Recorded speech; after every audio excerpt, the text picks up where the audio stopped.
За бүгд сайн байцгаана уу? За PS4 маань одоо 2013 онд гарсан ийм одоо дээр үеийн гэж хэлж болохоц тийм консол байна.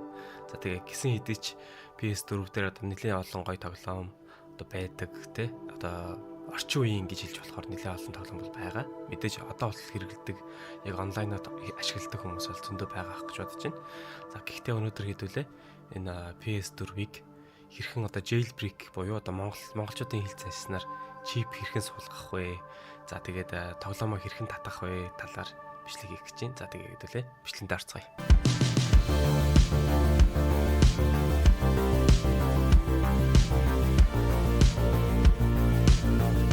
За бичлэг эхлэхээс өмнө нэг disclaimer байна. За тэр нь юу вэ гэдэг юм бол хэрвээ PS4-өө та онлайнаар одоо хүмүүстэй хамт тоглоход ашигладаг бол энэ одоо exploit буюу чипийг суулгах боломжгүй байгаа.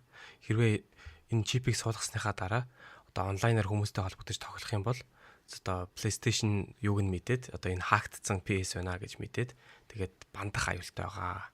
За тийм учраас хэрвээ та бүхэн одоо онлайнаар тоглодог бол энэ бичлэгийг дагаж хийж болохгүй шүү гэж хэлмээр байна.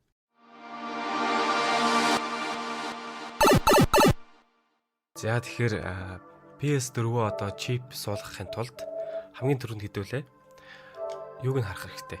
Одоо софтвер нь хэд дээр байгааг нь харах хэрэгтэй. Тэгэхээр хэдүүлээ систем рүү ороод за одоо миний энэ харагдж байгаа дээр болохоор систем софтвер нь 7.02 гэж байна шүү дээ. За тэгэхээр энэ одоо миний хийх гэж байгаа энэ PS4-ийн одоо чип суулгах арга нь 9 болон түүнээс доош одоо юун дээр ажиллахаар байгаа. PS4 дээр ажиллахаар байгаа. За тэгэхээр одоо манай одоо энэ байгаа PS4 маань бол болноо гэсэн үг. За хэдүүлээ тэгэхээр эхний ээлжинд одоо PS4-өө хэрхэн бэлтгэх талаар ярилцъя гэж бодож байна. За тэгээд 7 байгаа учраас за нэгдүгээр болох юм байна. За хоёрдугаарт хамгийн хэрэгтэй хийх зүйл нь юу вэ гэдэг юм бол одоо энэ автоматик даунлоадс байна. Мэдээж одоо энэ дээр автоматар одоо юуг нь дараагийнхын софтверыг татахгүй болгох хэрэгтэй. За ерөнхийдөө бол ийм байдаг энгийн үед. За энийг нь бүгдийг нь сайхан ундраагаад за дараагийн хийх юм гэх юм бол power save settings. За энэ дээр ороод rest mode дээр яах вэ? Интернеттэй холбогдох уу, барих уу гэдэг тийм юм байгаа. За энийг нь ийм ерөнхийдөө бол enabled байдаг байнгын. За тэгээ энийг нь бүгдээр унтрааж өгөөрэй. Ингүүл бас дараа нь хэрэгтэй. За яагаад энийг ингэж унтрааж ийн вэ гэдэг юм бол PS4 маань интернетэд холбогдсон байх юм бол за дараагийнхаа апдейтыг хийчих юм бол энэ хак маань ажиллахаа болоод ерөнхийдөө чиний PS-ийг чинь яана гэсэн үг. Шууд бандуулах магадлалтай. За тийм учраас хэдүүлээ энийг сайхан унтраад өгнө. За дараагийн хийх юм нь юу вэ гэдэг юм бол тоглоомынхоо одоо геймплейг бичих сонирхолтой хүн бас байж магадгүй. За тэгэх юм бол enable HDCP гэдэг энэ тохиргоо байгаа. За энэ нь бол энгийн үед байнгын одоо нөгөө enabled байдаг. За энийг нь хэдүүлээ унтрааж өгөх хэрэгтэй. Ийм байхад одоо болно гэсэн үг. За бүгдээрээ гол ажилдаа орцгоё. За миний description хэсэгт үлдээсэн линкээр бүгдээрээ ороод хоёр дахь хуудаснаас нь систем софтверыг 9 болгох файлаа татаж авна. За дараа нь USB flash-а холбоод форматлах байгаа. За форматлахдаа сонголтон дээр нь exFAT гэсэн сонголтыг сонгоод форматлах хэрэгтэй. За форматлж дууссаныхаа дараа яг одоо зурган дээр харагдаж байгаа шиг нэртэй фолдер үүсгээд дотор нь муу адил харагдаж байгаа шиг фолдер үүсгээд тэр фолдер дотроо татаж авсан файлаа хийнэ. За мөн файлаа яг зурган дээр харагдаж байгаа шиг нэрлэх ёстой байгаа. За дараагийн алхам гэвэл чип суулгахад ашиглах файлаа татах байгаа. Зурган дээр харагдаж байгаа vraw гэсэн товчон дээр дарвал exFAT hacks .img гэсэн файл татагдана. Дараа нь бүгдээрээ Balena Etcher гэсэн програм татаж суулгах ёстой байгаа. За энэ яадаг програм бэ гэдэг юм бол одоо ямар нэгэн үйлдвэрлэлийн системийг USB flash drive-нд одоо суулгадаг тийм програм байна. За Balena Etcher програм руугаа ороод зүүн талд харагдаж байгаа буюу одоо эхний товчон дээр дараад exFAT hacks.img гэсэн файлаа сонгоно. За хоёр дахь буюу голын товчон дээр дараад flash drive-аа сонгох байгаа. Би энэ үйлдэлийг хийхдээ хоёр дахь буюу одоо өөр flash drive ашиглаж байгаа. Хэрвээ та хоёр flash ашиглахгүй гэвэл эхлээд одоо PS апдейт хийчихэд доторхыг нь устгаад энэ үйлдэлийг дахиад хийж болно шүү. За тэгээд 3 дахь товчонд буюу одоо баруун талын товчийг нь дараад flash-ында img файлаас суулгана. Одоо бүгдээрээ PS4 унтраагаад power button буюу одоо энэ товчийг удаан дарна. За 2 удаа дугаарсны дараа товчоо салгахад одоо дараах дүрсийг өгнө. Энэ менюнээс 3 дахь сонголт буюу Update System Software-ыг сонгоод за update суулгасан флашаа хийж нэг дахь сонголт буюу одоо Update from USB storage device сонголтыг сонгоод тэгээд огт арах байгаа. За нэг удахгүй одоо PS маань апдейт хийгдэж софтвер нь 9 болно. За хэрвээ та одоо нэг флаш ашиглаж байгаа бол энэ үйлдлийн дараа Planetcher-тэй үйлдэлээ хийнэ гэсэн үг. За хэдүүлээ апдейт хийж дуусныхаа дараа системийнхаа софтверыг харчи. За софтвер нь одоо 9.0.0 дээр ирсэн байна тийм ээ. За тэгэхээр хэдүүлээ одоо өнөөдөр хийх гэж байгаа exploit буюу jailbreak-ийг хийж болно гэсэн үг. За тэгэхээр хийх ёстой юм нь гэдэг юм бол хэдүүлээ интернет браузер руу орно.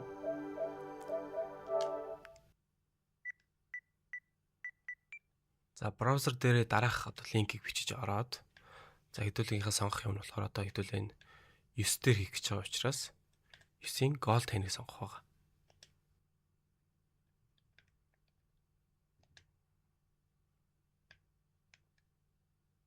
За хэдүүлээ 9-ийнхоо gold тайныг сонгосны дараа дараагийн юу гарч ирнэ. Insert USB nav гэж юм тийм ээ. Тэгэхээр хэдүүлээ энд USB-ийг бэлдсэн USB-ийг хийгээд тэгээд OK-ийн дарнаа. За ингээд jailbreak down гэж байгаа. За одоо хэдүүлгийнх нь энэ дээр харагдах юм болохоор gold хэн гэсэн юм тавч харагдаж байна. За хэдүүлээ gold хэн дотроос юу хийх вэ гэдэг юм бол settings руу ороод enable rest mode support гэж байгаа. За энийг хэдүүлээ идэвхжүүлнэ. За яагаад энийг идэвхжүүлж яанэ вэ гэдэг юм бол хэдүүлээ одоо PS4-өө яг тогноос нь салгаад унтраах юм бол одоо энэ exploit-а дахиад нэг удаа уншуулах шаардлагатай байгаа. Одоо тэрнээс сэргийлж ийн гэсэн үг байгаа. За хэдүүлээ ерөөсөө exploit хийснийхаа дараа аль болох одоо PS4 унтраахгүй зүгээр одоо power option дээр rest mode-ыг дарж одоо тэгж унтрааж явах хэрэгтэй гэсэн үг байгаа.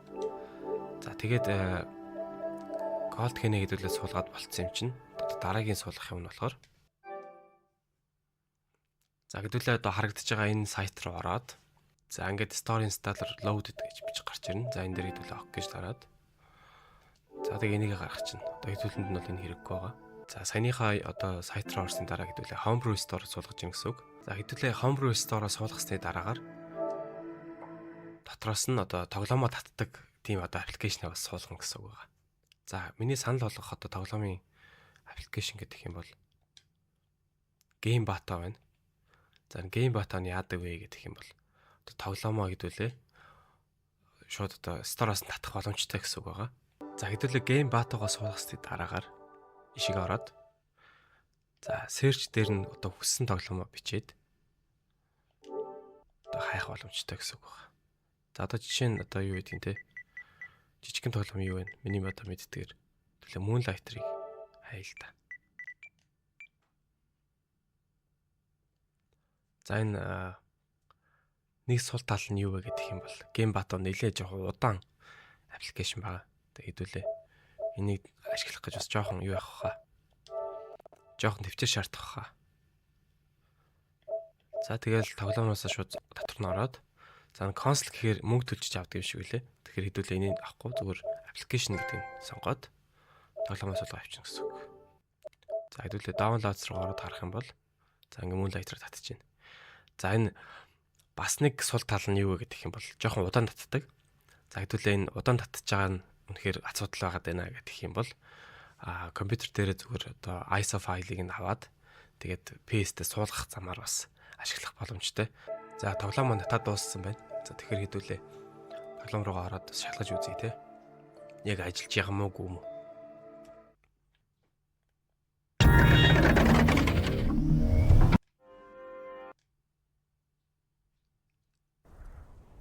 Зя.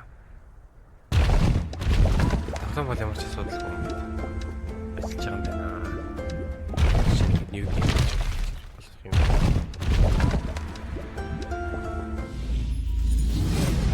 За гэх мэтчлэн ерөнхийдөө бол суулгасан тоглоом маань асуудалгүй ажиллаж байна. За тэгээд Game Bata-гоор татаад ингээд тоглоомоо суулгаад тоглоод байж болох нэ.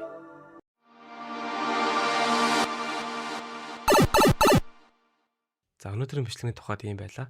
За мэдээж анхаарах хэрэгтэй хэдэн зүйлс байгаа. Тэгээд юу байх вэ гэдэг юм бол бичлэгийн ихэнд хэлсэнчлэн онлайнаар бол тоглох боломжгүй болж байгаа. За тэгээд хэрвээ онлайнаар тоглох юм бол PS4 чинь одоо ашиглах боломжгүйгээр бандуулах магадaltaй. За мөн дараагийн зүйл нь юу гэх юм бол хэдүүлээ одоо PS4 зөөгч юм уу те тогноос нь салгахад салгах хэрэгтэй болох юм бол хэдүүлээ флаш драйва байнгын бэлэн байдалд байлгах хэрэгтэй. За ягаад гэхээр мэдээж хэрэг тогноос нь салгах юм бол голд хийн ажиллахаа болчих.